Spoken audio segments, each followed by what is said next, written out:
한 노인이 무릎을 꿇고 기도하는 중입니다. 그런데 그는 깊은 탄식에 빠져 있습니다. 어째서 이분은 그렇게 탄식하고 있는가? 기도하면서 이 노인은 어째서 자기 백성들이 나라를 잃고 다른 나라의 포로로 끌려와서 오랜 세월 동안 고통스럽게 살아가고 있는지 그 이유를 생각하였기 때문입니다. 그 이유는 한마디로 죄악 때문입니다. 누구의 죄악입니까? 노인 자신과 백성들의 죄악입니다. 이렇게 고통의 이유를 깨닫자 그는 회개하며 고백합니다. 자신의 죄와 자기 백성들의 죄를 고백합니다. 그는 자신과 백성들의 죄악을 이렇게 고백합니다. 다니엘 9장 5절 6절을 보겠습니다. 원문에 따라 제가 표현해 보겠습니다. 우리가 범죄하였습니다. 우리가 패역하였습니다. 우리가 행악하였습니다. 우리가 반역하였습니다. 우리가 듣지 않았습니다. 이렇게 우리를 강조하며 이 노인은 자신을 포함한 유다 백성의 죄악을 고백합니다. 이 죄악은 한마디로 하나님을 반역하고 하나님의 말씀에 순종하지 않은 것입니다. 그러나 노인은 말로만 그럴듯하게 기도하지 않았습니다. 그는 회개의 표시로 베옷을 입고 있었습니다. 끼니도 굶고 있었습니다. 죄를 머리에 뿌리고 마음을 찢으며 간절히 기도합니다. 도대체 이분은 얼마나 죄를 많이 지었기에 그렇게 기도할까? 인간적인 측면에서 보면 사실 그는 죄를 짓기는커녕 죄하는 담을 쌓고 살아가는 사람입니다. 이분의 이름은 다니엘입니다. 비록 노아, 다니엘, 욥 이 세 사람이 거기 있을지라도 그들은 자기의 의로 자기의 생명만 건지리라 라고 에스겔서에서 여호와께서 말씀하셨는데 이 말씀에서 알 수 있듯이 다니엘은 하나님께서 인정하시는 의인 세 사람 중에 하나입니다. 그런데도 그가 자신의 죄를 그렇게 심각하게 고백할 수 있을까? 그렇습니다. 거울이 맑을수록 비치는 상이 더 잘 보이듯이 죄를 멀리하고 경건하게 살려고 힘쓰는 사람일수록 자신의 죄를, 남은 보지 못하는 그 죄를 더 분명하게 볼 수 있어서 마음이 아픈 법입니다. 이뿐 아니라 이런 사람은 자기 민족과 동포의 죄에 대해서도 강 건너 불보듯 하지 않고 자신에게도 책임이 응당히 있고 그 책임을 다하지 못함을 죄로 여기고 회개하는 것입니다. 이렇게 기도하자 하나님께서 응답하셨는데 그 응답으로서 하나님께서는 자신이 갖고 계신 계획을 알려주십니다. 그리고 그분의 계획은 정해진 기한에 따라 하나님께서 정하신 기한에 따라 확실하게 진행될 것입니다. 그래서 본문을 네 가지로 살펴보려고 합니다. 첫째, 정해진 기한의 통고. 둘째, 정해진 기한의 숫자. 셋째, 정해진 기한의 구분. 넷째, 정해진 기한의 목적. 네 가지입니다. 첫째, 정해진 기한의 통고. 20절입니다. 방금 말씀드린 바대로 다니엘은 자신의 죄와 자기 백성의 죄를 회개합니다. 그리고 하나님의 거룩한 산을 위해서 간구하였습니다. 그럼 이 산은 어디를 말하는 것입니까? 다니엘 9장 16절을 봅니다. 주여 내가 구하옵나니 주는 주의 공의를 조치사 주의 분노를 주의 성 예루살렘 주의 거룩한 산에서 떠나게 하옵소서. 이 말씀에서 알 수 있듯이 다니엘은 주의 성 예루살렘, 주의 거룩한 산 이렇게 나란히 말하였습니다. 따라서 하나님의 거룩한 산이란 예루살렘 성을 가리킵니다. 하나님께서 산 위에 위치한 그 예루살렘이라는 곳을 택하여 그곳에 성전을 짓게 하셨습니다. 그리고 그곳에서 자기 백성 이스라엘 다스렸습니다. 그런데 하나님께서 이스라엘 백성의 죄악에 대해 분노하셔서 예루살렘 성과 그 백성을 적군에게 내주셨습니다. 그래서 예루살렘이 무너지고 성전이 파괴되었습니다. 백성들은 포로로 잡혀가 버렸습니다. 이로써 하나님께서는 자기 백성을 포기하신 겁니다. 이렇게 거의 70년이 지났습니다. 따라서 다니엘이 하나님의 거룩한 산을 위해 간구한 것은 단순히 예루살렘이라는 성, 그 보이는 성 자체 회복만을 위해서 간구하신 것이 아닙니다. 이것은 전처럼 하나님께서 예루살렘의 성전에서 이스라엘 백성, 자기 백성 이스라엘을 다스려 주실 것을 간구한 것입니다. 그러기 다니엘은 19절에서 주여 들으소서, 주여 용서하소서, 주여 들으시고 행하소서, 지체치 마옵소서 나의 하나님이여, 주 자신을 위하여 하시옵소서. 이는 주의 성과 주의 백성이 주의 이름으로 일컫는 바가 됨이니이다 라고 간절히 간구한 것입니다. 이러한 간절한 기도를 들으시자 하나님께서 어떻게 하셨습니까? 즉각 응답하셨습니다. 어떻게 응답하셨습니까? 다니엘에게 천사를 보내셔서 자신이 갖고 계신 계획을 알리도록 하셨습니다. 23절 앞부분을 보겠습니다. 9장 23절입니다. 천사의 말입니다. 내가 기도를 시작할 즈음에 명령이 내렸으므로 이제 내게 고하러 왔느니라. 하나님께서는 다니엘의 기도를 끝까지 들어보시고 응답하신 것이 아닙니다. 다니엘의 회개의 기도를 시작하자 응답한 내용을 전하라고 천사에게 명령을 내리셨습니다. 사실 하나님께서는 기다리셨습니다. 하나님 앞에 죄악을 회개하고 용서를 구할 자를 기다리셨습니다. 그런데 아무도 그렇게 하지 않았습니다. 하루 이틀, 한 달, 두 달, 1년, 2년, 10년, 20년 아무리 기다려도 아무도 하나님 앞에 진실하게 회개하지 않았습니다. 그렇게 70년이 흘러갔습니다. 거의 70년입니다. 하나님께서 자기 백성인 이스라엘을 포기하셨지만 그것은 하나님의 관점에서 보면 잠시였습니다.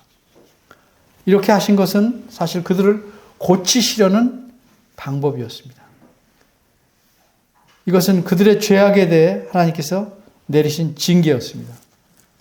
하나님은 자기 백성을 징계하시지만 결코 영원히 포기하시지 않으십니다. 하나님은 그들이 회개하고 돌아오기를 기다리셨습니다. 그런데 하나님께서 눈을 닫고 내려다보셔도 무릎을 꿇고 회개하는 자가 없었습니다. 귀를 기울여 보아도 회개의 탄식조차 들려오지 않았습니다. 그런데 갑자기 회개의 기도가 들립니다. 하나님이 누군가 보시니 그가 다니엘이었습니다. 하나님의 마음은 불타듯합니다. 그래서 하나님께서는 급히 천사를 보내서 응답을 하도록, 응답의 내용을 전하도록 하신 것입니다. 이렇게 하나님의 응답을 급히 전하러 온 천사의 이름은 가브리엘입니다. 그는 분명 천사입니다. 그런데 21절을 보니까 다니엘은 그 사람 가브리엘이라고 표현합니다. 어째서 그렇습니까? 가브리엘이 천사인 줄 몰랐을까요? 아닙니다. 다니엘은 이번에 가브리엘을 두 번째 만났습니다. 이른바 구면입니다. 약 10년 전에 만난 적이 있습니다. 그때 다니엘은 하나님께서 주신 이상을 보게 되었습니다. 8장입니다. 다니엘. 그 이상 속에서 그는 을레라는 강변에 있었고 숫양과 숫염소를 보게 됩니다. 다니엘이 그 뜻이 무엇인가 알고자 할 때 다니엘 앞에 사람 모양 같은 것이 갑자기 서 있게 됩니다. 다니엘 8장 15절입니다. 그리고 을레강의 양쪽 뚝 사이에, 즉 그 뚝 사이 강물 위에 공중에서 사람의 목소리가 들리던지 다니엘 앞에 서 있던 사람 모양 같은 그것을 향하여 가브리엘이라고 호칭하셨습니다. 이처럼 가브리엘이라는 천사가 사람 모양으로 나타나 다니엘 앞에 서 있었고 그가 다니엘에게 그 이상에 대한 해석을 알려주었습니다. 다니엘 8장 17절 18절. 이렇게 다니엘은 가브리엘이라는 천사, 사람의 모습을 취하고 나타난 천사를 처음 만났습니다.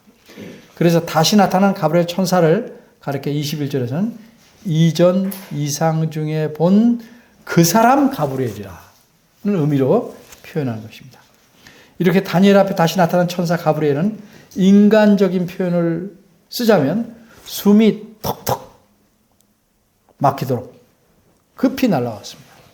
역시 21절을 보면 가브리엘이 어떻게 했습니까? 빨리 날아서 이르렀다 이렇게 말씀합니다. 엄밀히 말해서 가브리엘 천사에게 또 다른 천사에게도 날개가 있는지 알 수 없습니다. 그냥 그림이 그런 거죠. 다만 하나님께서 계신 곳, 즉 공중을 그곳에서 공중을 통해서 왔으니까 날아왔다. 날아오려면 날개가 있어야 된다. 이렇게 사람들이 생각해서 그렇게 말하는 것뿐입니다. 그런데 천사가 도착한 시간은 저녁 제사를 드릴 때쯤입니다. 실제로 포로된 곳에서 하나님께 제사를 드릴 수 있었던 것은 아닙니다. 그러나 이전에 이스라엘 땅에서 하나님께 제사 드리는 제사 시간을 기준 삼아서 여기서 말한 겁니다. 그럼 저녁 제사 때는 언제쯤인가? 오후 서너 시쯤이다 이렇게 보기도 하고 해질 때쯤이다 이렇게 보기도 합니다. 어쨌든 가브리엘이 빨리 날아왔지만 그래도 시간은 꽤 걸린 듯합니다. 23절을 보면 다니엘이 기도를 시작할 즈음에 하나님께서 명령을 내리셨고 즉각 가브리엘이 출발하여 도착했는데 그때가 저녁을 드릴 때쯤입니다. 그러니까 시간이 걸린 거죠. 천사들도 피조물입니다. 그러기에 천사가 아무리 빨라도 시간의 제한을 완전히 초월할 수는 없는 듯이 보입니다. 그러면 22절을 보겠습니다. 가브리엘은 응답의 내용만 갖고 온 것이 아니고 그 응답을 깨닫게 하려고 다니엘에게 지혜와 총명도 주려고 왔습니다. 엄밀히 말해서 응답의 내용은 전달받아도 그 내용을 알 수가 없다면 쓸모없는 응답입니다. 하나님의 응답은 실제적입니다. 그러기에 응답의 내용을 이해할 수 있는 능력까지도 포함하여 응답하십니다. 다니엘서의 앞부분을 보면 다니엘은 그 당시 인간 세상에서 가장 지혜로운 사람이었습니다. 그는 하나님으로부터 이상, 환상과 몽조, 꿈까지를 깨달아 알 수 있는 은사를 받았습니다. 다니엘 1장 17절. 그러나 그렇다고 해서 다니엘이 환상, 이상을 보자마자 깨달아 알 수 있는 해석할 수 있는 것은 아닙니다. 하나님의 일은 이 세상에서 아무리 지혜로운 자라 할지라도 알 수 없고 하나님께서 알려주셔야만 알 수 있는 것입니다. 그렇다면 다니엘의 은사는 어떤 역할을 하는가? 그의 은사라는 것은 하나님께서 주셨지만 자기가 원할 때는 언제나 자기 마음대로 뽑아낼 수 있는 자동 판매기 같은 것이 아닙니다. 하나님이 주신 은사라는 건 항상 빈 그릇 같은 겁니다. 모든 은사가 그렇습니다. 빈 그릇 같아요. 그런데 다른 사람을 가지지 못한 빈 그릇입니다. 다른 사람이 빈 그릇이 없어요. 그게 은사입니다. 그러니까 필요할 때마다 하나님께서 구하여 그분께서 주시는 내용을 담을 수 있는 그릇. 이게 은사입니다. 다니엘에게 그런 은사를 주신 겁니다. 그러기에 다니엘은 이상을 보자마자 자기 능력으로 깨달은 것이 아니고 그 해석을 하나님께 간구해서 얻었습니다. 그래서 이번에도 하나님께서는 이상을 깨닫는 데 필요한 지혜와 총명을 다니엘에게 주시려고 자기 천사, 심부름꾼, 사자인 가브리엘을 보내신 것입니다. 23절 하반절입니다. 천사는 다니엘에게 말합니다. 너는 크게 은총을 입은 자라. 이 말씀은 너는 하나님께 매우 소중하다 하는 뜻입니다.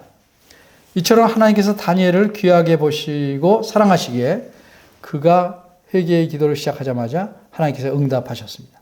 그러면 구체적으로 다니엘은 무슨 간구를 했고 하나님께서 전하게 하신 그 응답의 내용은 무엇인가? 먼저 다니엘이 하나님께 간구한 내용은 한마디로 좀 바꿔서 표현하자면 하나님 백성인 이스라엘의 회복입니다.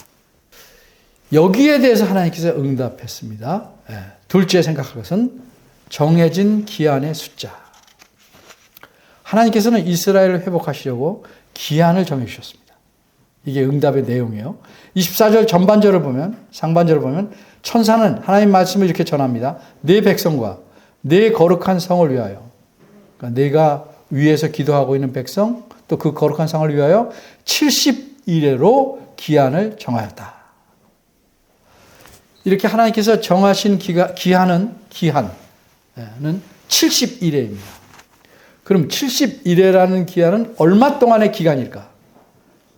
이 질문에 대한 답을 얻으려면 정해진 기한을 70일에라고 표현했으니까 70일에라는 이 숫자 같은 이 숫자를 알아야 할 것입니다.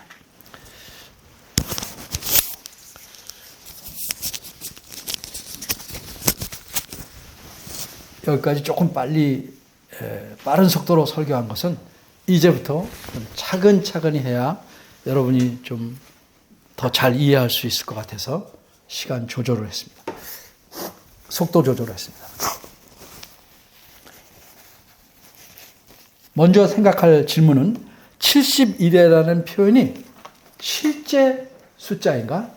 아니면 상징적인 숫자인가 하는 질문입니다. 70일이라는 표현에서 70은 실제 숫자일 수 있습니다. 70, 60, 70 할 때 70. 그리고 1회라는 것은 7입니다. 7. 그러니까 이것도 7이니까 우리말에 1회 그랬지만 사실은 7이니까 이것도 실제 숫자일 수 있습니다. 그럼 71회라는 것은 70과 7, 7을 더한 77인가? 실제 숫자라면? 그렇다면 처음부터 77 이렇게 쓰지 않고 왜 71회라고 표현했을까? 그리고 71회가 77이 아니라면 이렇게 더해서 70 더하기 7 해서 77이 아니라면 혹시 70 곱하기 7이어서 490을 의미할까? 그렇다면 왜 처음부터 490이라고 표현하지 않고 71회라고 표현했을까? 또 질문은요. 71회가 77 또는 490을 뜻한다면 이것이 1이냐 년이냐는 거예요. 77일이냐 혹은 490일이냐 아니면 77년이냐 아니면 490년이냐 어떤 걸 의미하냐는 거예요. 어느 한 가지를 꼭 집어 분명하게 말할 수는 없고 또 그렇게 하기는 좀 어렵게 71회라고 표현했기 때문에 의도적으로 실제 숫자라기보다는 상징적인 숫자로 보는 것이 더 합리적일 거라고 저는 판단합니다. 그러면 이제 생각해 볼 것은 71회라는 것은 정확하게 어떤 표현이냐, 무엇을 나타내는 표현이냐를 살펴봐야 합니다. 우리말 성경에서는 71회로 표현되었지만 원문에 따르면 샤부임, 시부임입니다. 이런 때를 위해서 우리가 히브리 알파벳을 좀 배운 겁니다. 좀 덜 낯설죠? 샤부임, 쉰으로 시작하는 거예요. 샤부임, 시부임. 그래서 제가 히브리어를 발음해 보았습니다. 그러면 이 원문의 뜻은 순서대로 직역하면 뭘까? 샤부임, 시부임. 샤부임은요, 7들입니다. 7들. 그리고 시부임은 70입니다. 예를 들어 설명하기 위해 이것을 영어로 옮겨서 표현하면 sevens, 복수예요. 70입니다. 어린이도 알다시피 7은 7이죠. 70는 70입니다. 그런데 7이니까 70라고 하지 않고 7에 S가 붙어서 sevens입니다. 70는 괜찮은데. 그러니까 앞에서 말씀드린 바대로 70이라는 건 실제 숫자라기보다는 상징적 숫자라는 것이 좀 더 분명해졌습니다. 이제 또 설명이 들어갑니다. 아, 그 70일 그렇게 자세히 알아야 되는가? 그냥 탁 집어서 하나 말하고 말지. 그럴 수 있는데, 이 논리적 근거를 잘 이해해야 하나님의 계획에 대한 설명을 우리가 바르게 할 수 있어요. 이게 비뚤어지면 기초가 달라지기 때문에 완전히 다르게 해야 해요. 중요해요. 그리고 가급적 쉽게 설명하려고 머리를 많이 써서 만들어 봤는데 도움이 되길 바라요. 자, 그러면 원어대로 세븐스, S가 붙어 있다고 그랬어요. 세븐스 세븐티를 어떻게 이해하는 게 좋겠는가? 7들 70. 이걸 어떻게 이해하면 좋겠는가? 먼저 예를 들겠습니다. 어쩔 수 없이 영어로 좀 예를 들어야 됩니다. 하리 이상, 하리도 잘할 거니까 책 한 권을 우린 뭐라고 그래요? 영어로 book 안 그래요? book 안 그래요? a book 그러죠. a book. 물론 one book 그럴 수도 있어요. a book. 그럼 책 두 권은 뭐라고 그래요? two book이 아니고 two books 이렇게 말하죠. 하리야 이거 알지? 여기까지 다 알 거예요. 그러면 북에다가 둘 이상을 뜻하는 s를 붙여야 그렇게 해서 two books라고 표현하는 겁니다. 그럼 책 70권은 어떻게 표현해야 될까요? 역시 북에다가 s를 붙여서 70 books 그래야죠. 그죠? 70 books. 이게 복수, 이게 s는 물론 어떤 단어에는 es를 붙이기도 하지만 복수를 나타내는 영어 표기법입니다. 둘 이상은 복수니까 하나가 아니니까 그 낱말에 s를 붙인다. 히브리어에서도 영어의 표기법이 비슷합니다. 영어와 표기법이 비슷해요. 다만 히브리어에서는 그 순서가 영어와 다르게 바뀌는 거예요. 예를 들면 히브리어에서는 70권의 책을 말한다면 영어에서는 70 books이지만 히브리어에서는 순서를 바꿔서 books 70 이렇게 말한다. 여기까지 지금 제가 설명 알맞게 했죠? 네. 그러니까 71회를 히브리어에서는 어떻게 표현하는 게 아니냐면 77s라고 표현하는 게 아니고 7s, 70라고 표현한 겁니다. 그러니까 77s라는 건 뭐예요? 일곱이 70개가 있다는 거예요. 70개의 일곱들. 일곱이 70개가 있다. 70 books가 책이 70권 있다는 것처럼 히브리어는 물론 세븐스를 먼저 썼지만 세븐스 세븐티라는 것은 70개의 일곱이라는 뜻이에요. 70개의 일곱. 7자가 70개인 거예요. 70개. 7, 70개.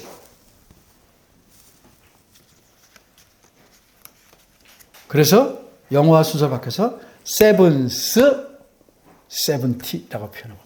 그러면 다시 묻습니다. 70일에는 뭐라고요?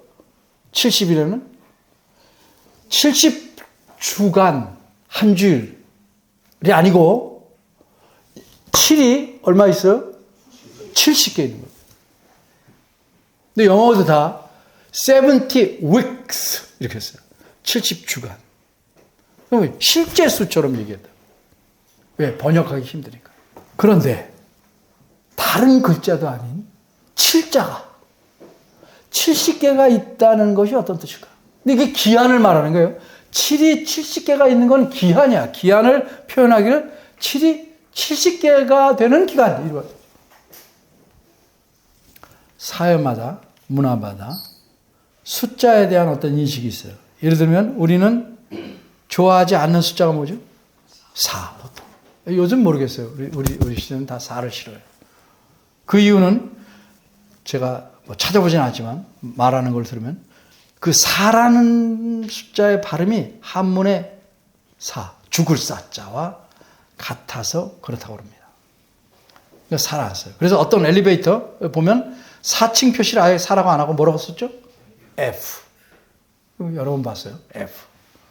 아예 안 써놓은 데도 있어요. 그렇게 표현합니다. 반면에 우리가 또 좋아하는 숫자 뭐 있죠? 1에서 14, 7 좋아합니다. 그 이유는 뭘까요? 그 7 앞에 붙여서 옛날 하는 말이 있는데 무슨 7? 럭키 7. 그죠? 럭키가 뭐예요? 행운이 있다. 그렇죠. 그러니까 럭키 7 그렇게 말하면 어쨌든 행운이 있다고 생각하기 때문이다 합니다. 그런데 777 숫자가 777 딱 나온 어떤 느낌이에요? 7자가 연달아 3번 나오니까 행운이 많다, 가득하다 이렇게 생각할 수 있죠. 한편 성경의 상징에서는 7을 어떻게 이해하는가? 7은 꽉 찬 수, 충만한 수, 완전한 수로 이해합니다. 따라서 7자가 70개라는 것은 충만한 수인 7이 70개나 있으니까 이건 뭐예요? 가득가득 충만하고 완전하다는 뜻이 되는 거죠. 기한이 그런 기한을 얘기한다. 따라서 하나님께서 정하신 기한이 71회라는 뜻은 하나님께서 세우신 계획이 완전하게 가득 부족함 없이 이루어질 때까지의 기한을 의미하는 표현입니다. 그럼 그 기한이 실제로 얼마나 되는지 그건 다음번에 말씀드릴 셋째와 넷째 정해진 기한의 구분, 넷째 정해진 기한의 목적과 연관해서 설명하도록 하겠습니다. 오늘은 여기까지만 말씀드리겠습니다. 그러면 오늘 살펴본 본문에서 우리는 무엇을 우선 생각해야 되겠습니다. 70이라는 거에 대해서 숫자에 대해서 집중해서 뭘까 이렇게 너무 그러지 마시라. 성경 말씀은 하나님을 드러내 주는 계시입니다. 그래서 항상 성경 말씀 볼 때는 하나님에 대해서 우선으로 생각해 봐야 합니다. 그게 성경을 보는 자세요. 바른 태도고. 그래야 성경 말씀을 하나님이 원하는 의도로 이해하는데 가까이 가는 겁니다. 하나님은 무책임한 분이 아니십니다. 하나님은 자기 백성에게 완전하게 책임을 지시는 분입니다. 예? 자기 백성을 택해 놓으시고 여차하면 버리고 여차하면 밀어내고 그런 분 아니라 이 말이죠. 하나님은 자기 백성의 크고 깊은 죄악을 징계하시지만 그들이 자기 백성이기 때문에 그들을 위해 이전부터 선하고 완전한 계획을 갖고 계셨습니다.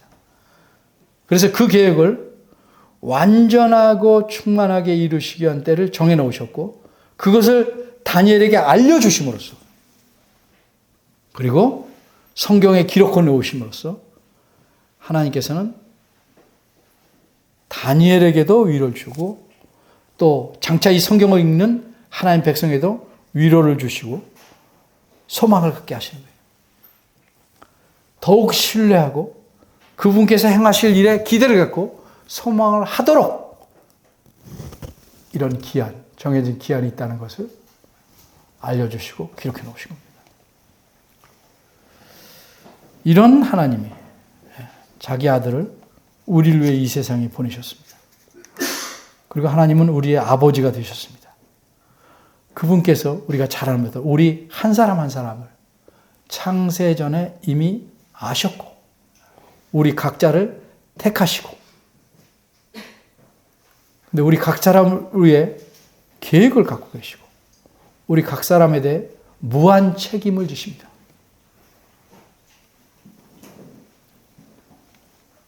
그러기에 사도 바울은 이런 사실을 잘 알기 때문에 빌립보 교회의 성도들에게 이렇게 확신 있게 말합니다. 너희 속에 착한 일을 시작하신 이가 하나님께서 그리스도 예수의 날까지 이루실 줄을 우리가 확신하노라. 나를 하나님 백성으로 부르셨다는 건 나 안에 내게 하나님께서 선한 일을 베푸신 겁니다. 그럼 그 일을 하나님은 책임지고 끝까지 이루십니다. 혹 나쁜 부모는 자기 자녀를 버려도 하나님은 그런 법이 없습니다. 그러니 제가 바라기는 지금 또는 장차 어떤 상황에 있게 되더라도 그리고 그 상황이 너무 고통스럽고 슬퍼서 견디기 힘들다고 할지라도 낙심하거나 좌절해서는 안 됩니다. 좀 가라앉을 수 있죠. 하나님은 우리 모두 각자의 아버지시고 우리 모두와 또 각자를 위한 계획을 갖고 계시고 신실하게 그 계획을 책임지고 온전히 이루어 가실 것이기 때문입니다. 자기 아들을 우리를 위해 내어주신 하나님의 사랑, 이거 기억해야 됩니다. 얼마나 우리를 사랑하시는지. 힘들 때일수록 하나님을 더욱 신뢰하고 의지하시기를 바랍니다. 하나님을 믿는 믿음이라는 게 무엇입니까?